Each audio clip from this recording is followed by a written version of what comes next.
आज व्यासपीठावर उपस्थित असलेले आमचे नेते मार्गदर्शक आदरणीय राजनजी मालक पाटील, आमदार यशवंत तात्या माने आणि सर्व उपस्थित व्यासपीठ.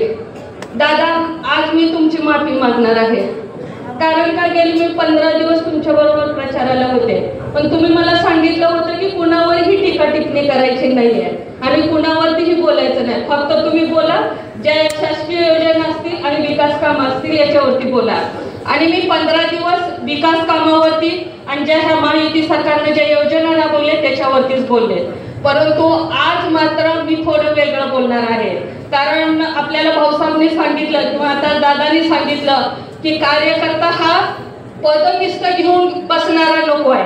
कारण त्या पदाला थोडीशी जबाबदारी घेऊन त्यानं वागलं पाहिजे, त्यानं बोललं पाहिजे, काहीतरी अंगावर घेतलं पाहिजे. या मोहोळ तालुक्यात 3,500 कोटीचा निधी आणला आणि गावागावाचा विकास केला, मतदारसंघाचा विकास केला. परंतु कुठेतरी आपल्याला हा विकास लोक विसरली आणि आपल्याला कुठेतरी पराभव मिळाला. परंतु पराभव ही आपण हा जनतेचा कौल ही आपण स्वीकारणार आहोत आणि परत एकदा जोमाने आणि जोशाने आपण कामाला लागायचं आहे. राजकारणात खरं तर हार जीत होत असते. आताचे आमदार आहेत ते बोलले, आमचे दादा आताच बोलले की अनगर हे माड्याला जोडणार आहोत म्हणून. ह्यामधून त्यांची राजकीय अपरिपक्वता किती आहे हे दिसून आले. कारण मोहोळच्या जनतेला समजलं, पहिल्यांदाच ते मोहोळ मतदारसंघात आले, पहिलाच आठवडा आहे आणि त्यांचा, आणि त्यांनी काय बोलतात ह्याचं त्यांना भान नाही. आणि ह्याच्यातून समजतं की त्यांची राजकीय अपरिपक्वता किती आहे.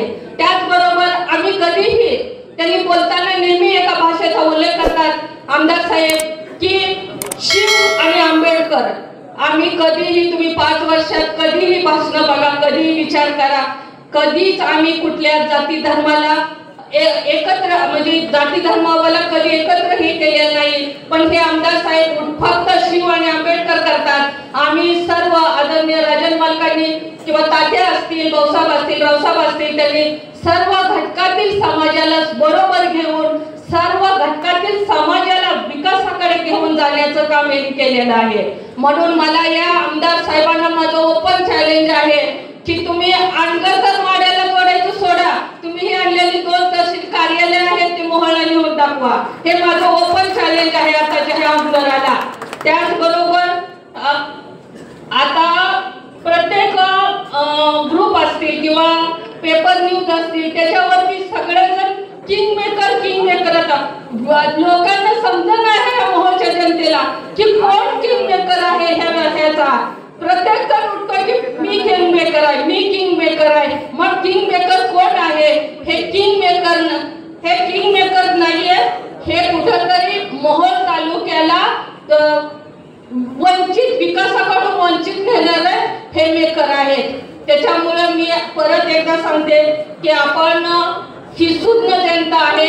कुठेतरी दादांनी आता आपल्याला सांगितलंच आहे, नळी पोटी बॉटली काय असेल ती त्यांना कुठेतरी मागं ठेवून आपण विकासाकडे आपल्याला जायचं आहे. दादा, आदरणीय अजितदादा हे आपले सरकारमध्ये बसलेले आहेत आणि आपल्याला निधी, त्यांच्यापेक्षा जास्त निधी आपल्याला मिळणार आहे. आणि खरा विकास हे आदरणीय राजन मालकच करू शकतात.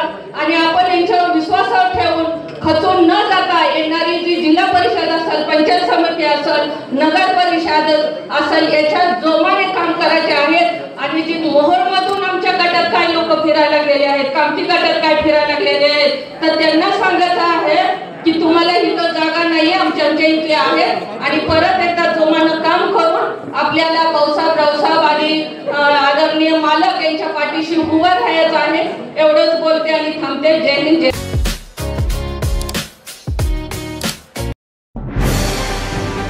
आजच आपल्या लक्षवेध न्यूज नेटवर्क या चॅनलला सबस्क्राईब करा, व्हिडिओला लाईक करा